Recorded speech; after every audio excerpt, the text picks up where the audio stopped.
आज हामी जानौँ कम्प्युटरको मोनिटरले कसरी काम गर्छ। मसँग छ डेलको 19 इन्ची मोनिटर। यस मोनिटरभित्र के पार्ट्सहरू छन्, ती पार्ट्सहरूले कुन कुन भूमिकामा काम गरेका हुन्छन् र हामीले यसमा डिस्प्ले देख्न पाउँदछौँ, त्योहरू जान्नेछौँ। आउनुहोस् ढिला नगरिकन मैले मोनिटरलाई खोलेँ।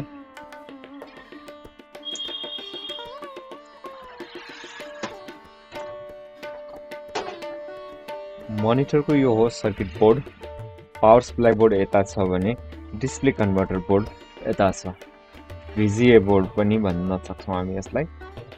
भिजिए बोर्ड किन भनिएको भने भिजिए पोर्ट यसले भिजिए सिग्नलमा कम्प्युटरबाट इनपुट लिन्छ अनि यो पावर बोर्डले भिजिए सिग्नललाई चलाउन सँगसँगै मोनिटरमा ब्याकलाइट बल्नको लागि काम गर्छ।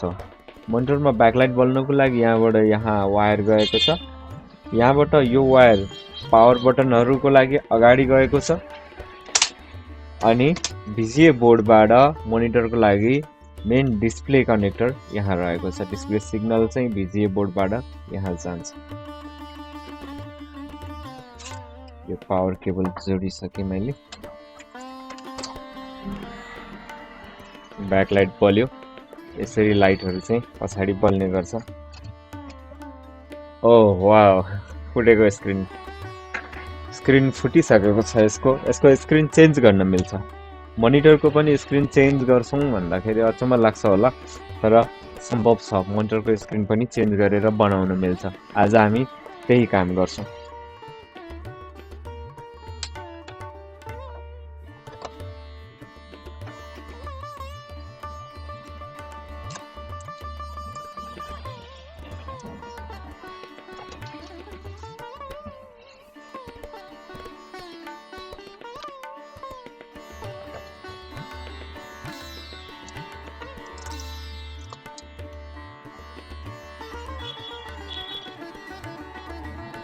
ब्याकलाइटको केबल महत्त्वपूर्ण छ। यो मोनिटरको ठाउँमा MH18185WX1 400 यो मोनिटर चाहिँ यो स्क्रिन चाहिँ चेन्ज गर्छौँ। मोनिटरको स्क्रिन यति मात्रै हुन्छ। हामीले मोटो देख्छौँ, के देख्छौँ, तर हुन चाहिँ यति मात्र हुन्छ। यदि पावर सप्लाई बाहिर छ, कन्ट्रोल युनिट बाहिर छ भने चाहिँ यो मोनिटर स्लिम हुन सक्छ, नत्र भने यस्तै मोटो हुने गर्छ। यो पावर सप्लाईहरू यिनीहरू सबै राख्नुपर्ने भएकोले गर्दाखेरि चाहिँ हाम्रो मोनिटर मोटो देखिन्छ।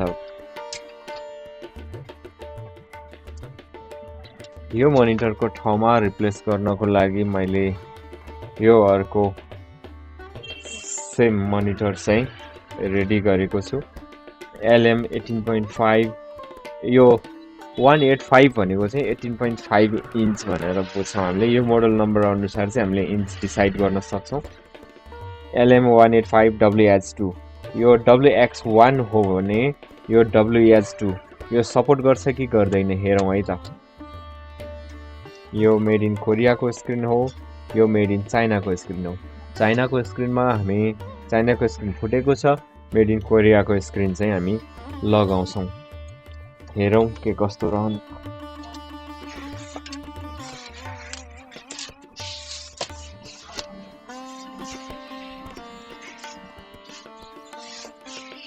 यो स्क्रिन र यो स्क्रिन दुवैको कनेक्टर सेम छन्, तर भोल्टेज पनि सेम छन्, तर यसमा लाग्ने ब्याकलाइट चाहिँ सेम छन् जस्तो लागेन, किनकि सकेट मिलेन, ब्याकलाइटको कनेक्टर मिलेन। ब्याकलाइट पुरानोमा यस्तो छ, यो सजिलैसँग लाग्छ, तर यसमा ब्याकलाइट अर्को फ्लेक्सवाला छ, यो लाग्दैन। यो प्यानलमा मैले डिस्प्ले कनेक्ट गरिसकेँ। अब ब्याकलाइट लाग्दैन। यो ब्याकलाइट लगाउनको लागि मैले ब्याकलाइट सपोर्ट गर्ने बोर्ड यहाँ तयार पारेको छु। त्यहाँबाट ब्याकलाइट चाहिँ अर्को बोर्डबाट बालेर हेरौँ। यसमा म डिस्प्ले पनि दिएर हेर्छु। ब्याकलाइट हाम्रो अर्को बोर्डबाट बलिसकेको छ। ओके यसमा डिस्प्ले आउनु पर्ने हो हेरौँ तर आएन ओके आएको छैन यसमा सायद यो सिस्टम पावर अफ होला अन गर्ने प्रयास गरौँ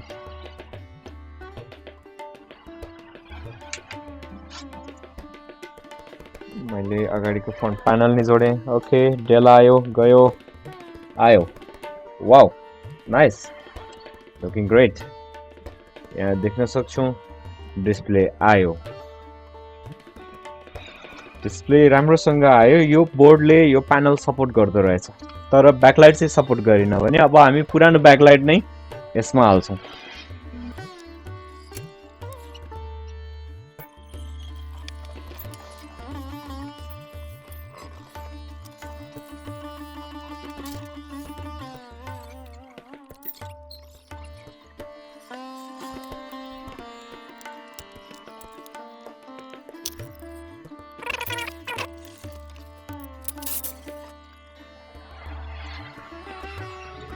वेल यो मोनिटर खोल्नको लागि यहाँ लक छ यस्तो लक यता दुईटा दुवै साइड दुईटा लकहरू रहेको छ यहाँ यस्तो लकहरू चाहिँ रहेको छ माथिपट्टि पनि 1 2 3 4 5 6 वटा लकहरू रहेको छ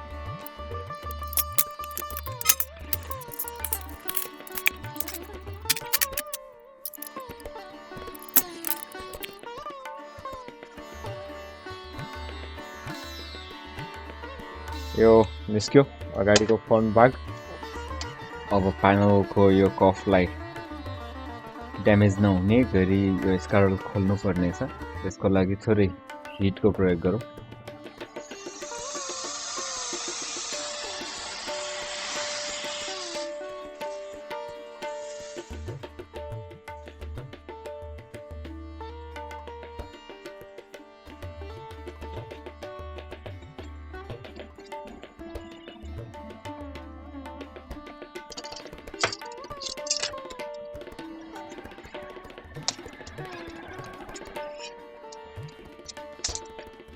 Okay.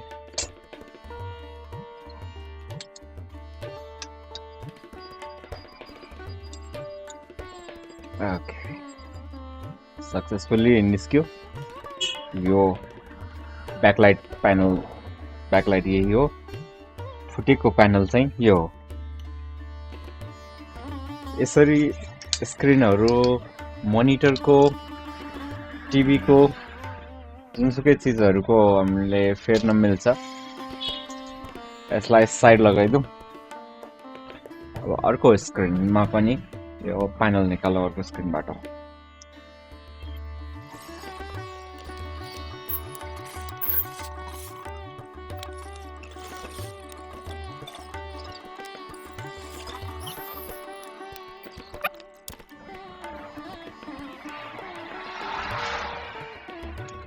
पनि अगाडिको पार्ट निस्क्यो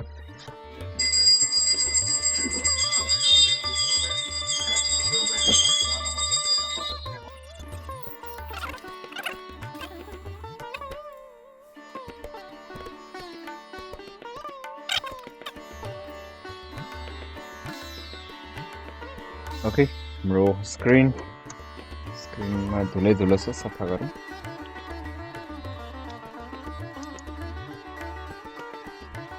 सेम कन्डिसन यसलाई पनि टाँसेको छ थोरै हिट दिउँ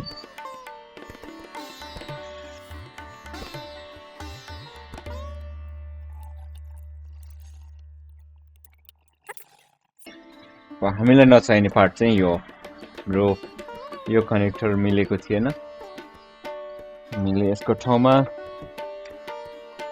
यो कनेक्टरवाला चाहिँ राख्न लागेको छु यसमा धेरै नै धुलो छ यसलाई सफा गर्नुपर्छ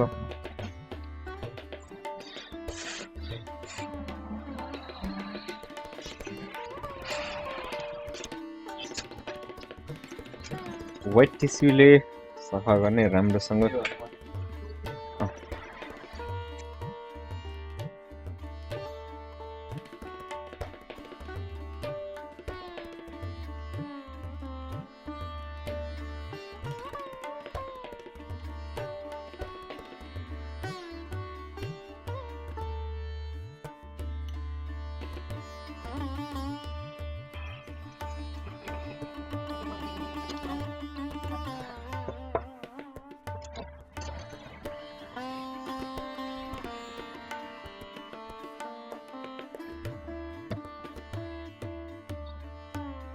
यसलाई चिसो लगाउन मिल्दैन, चिसो लगायौँ भने यो बिग्रिन्छ। यसकारण सुक्खा कपडाले पुछिसकेँ मैले, सुक्खा नेपकिनले पुछिसकेँ, ट्याक्कै यहाँ फिट गर्छ। ओके, यो यहाँ फिट भएन, यो फ्रेममा यो फिट भएन, फ्रेम पनि फेरि पुरानै युज गर्नुपर्ने भयो। हामी ब्याकलाइट मात्र चेन्ज गरौँ, पुरानै फ्रेम युज गरेर हामी ब्याकलाइट मात्र युज गर्नुपर्ने भयो।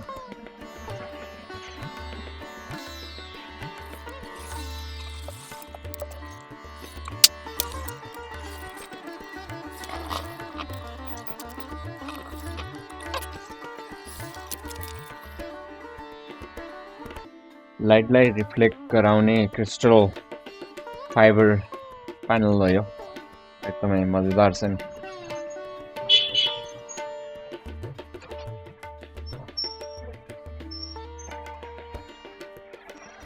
हामीलाई आवश्यकता छ यो।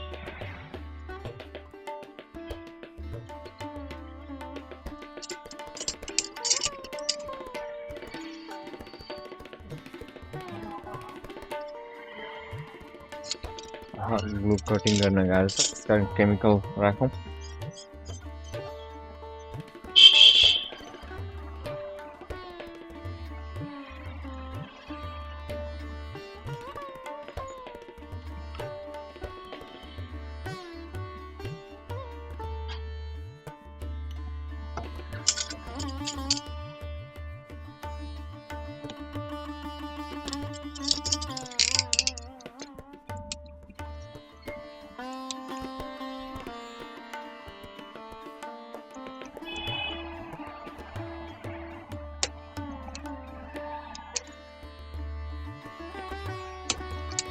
Okay, this is backlight.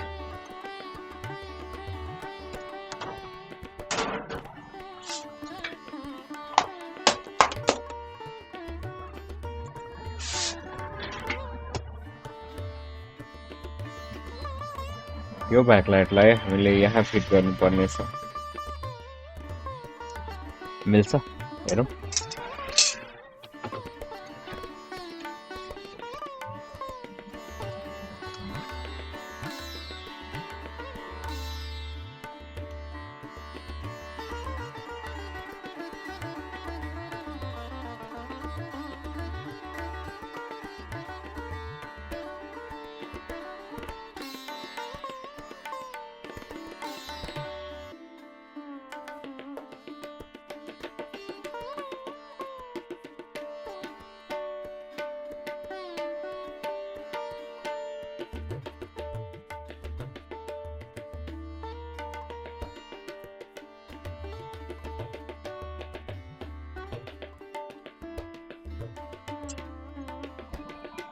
यति कनेक्टर डिफ्रेन्टली गर्दा हामीले चाहिँ न्यू नै यसरी चेन्ज गर्नु पर्यो। यदि कनेक्टर डिफ्रेन्ट नभएको भए हामीले प्यानल मात्र फेर्न सक्यौं अथवा यो फुल स्क्रिन नै चेन्ज गर्न सक्यौं, तर यहाँ त्यो सम्भावना रहेन।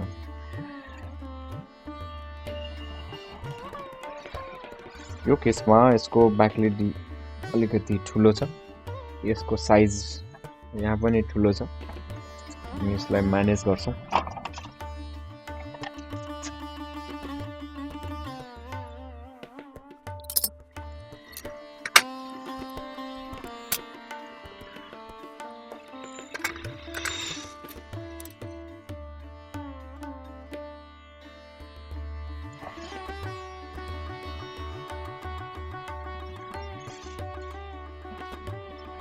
Perfect fitting.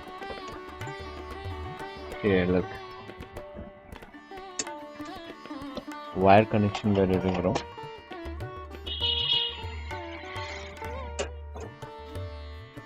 वायर कनेक्सन गर्ने यहाँ ठाउँ छैन।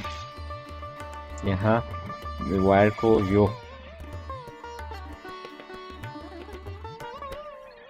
दुईटा तरिका छ। एक त हामी स्टिललाई काट्न सक्छौं, अर्को हामी यो ज्याकलाई मोडिफाई गर्न सक्छौं। ज्याकलाई मोडिफाई गरे मैले पर्फेक्ट कनेक्सन। वाउ।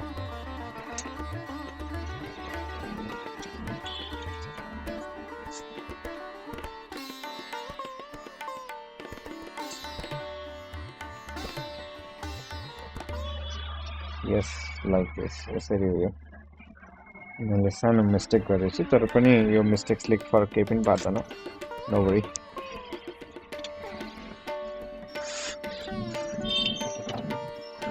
दोस्रो भागलाई तल पारेर ट्याक्क राख्ने हो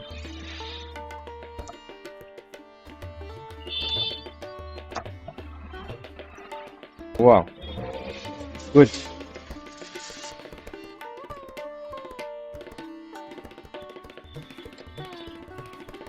टोटल 3 वटा यो फिल्महरु छ यसलाई 1 by 1 स्क्वायरली राख्नु पर्ने हुन्छ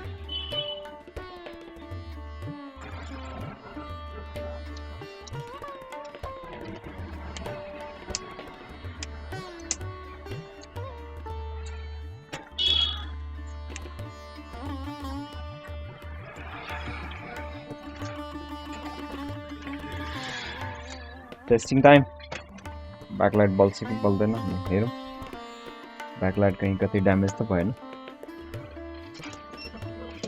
चेक गर्ने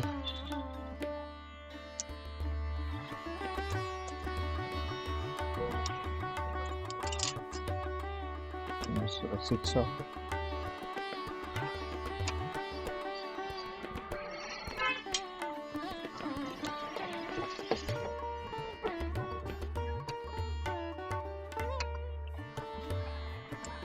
Wow, bullet.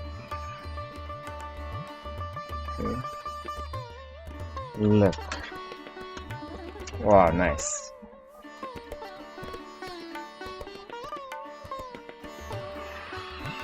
Backlight polish सबैतिर राम्रोसँग लाइट छ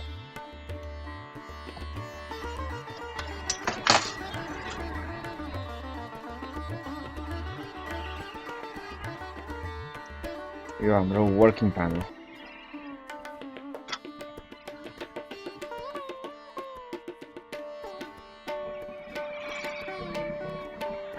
ठ्याक्क आफ्नो ठाउँमा बसेको छ यसलाई केही सफाई गर्न जरुरी जस्तो देखिन्छ भने सफाई गर्ने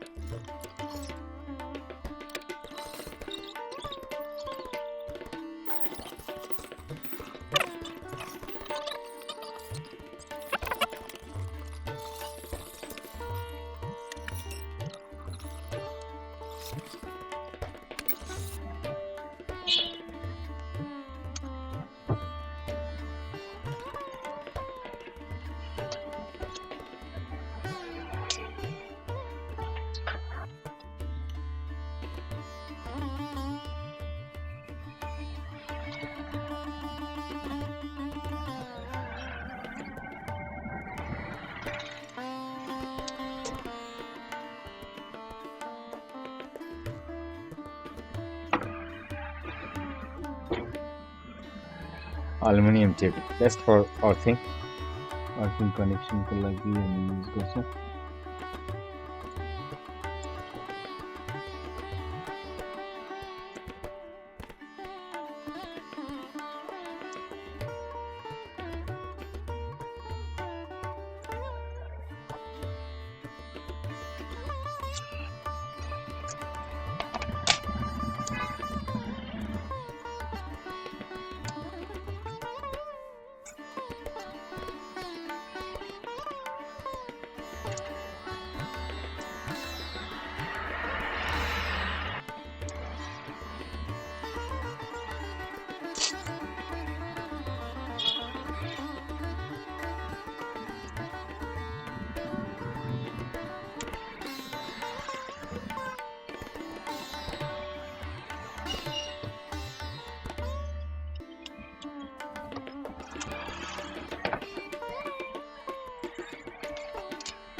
backlight done you're done we're here के छ गर्नु छ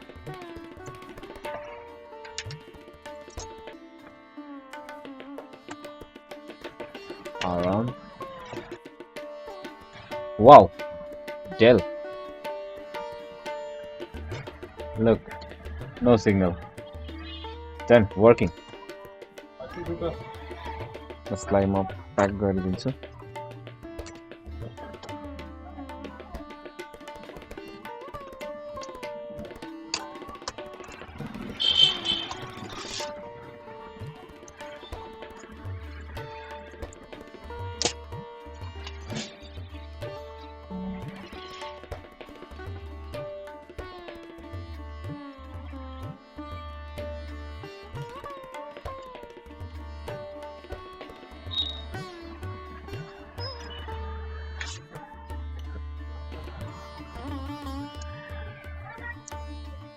Okay, fine.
Finally, monitor working. Okay, हाम्रो monitor ready भइसक्यो छ. यस्तै भिडियोको लागि don't forget to subscribe my channel.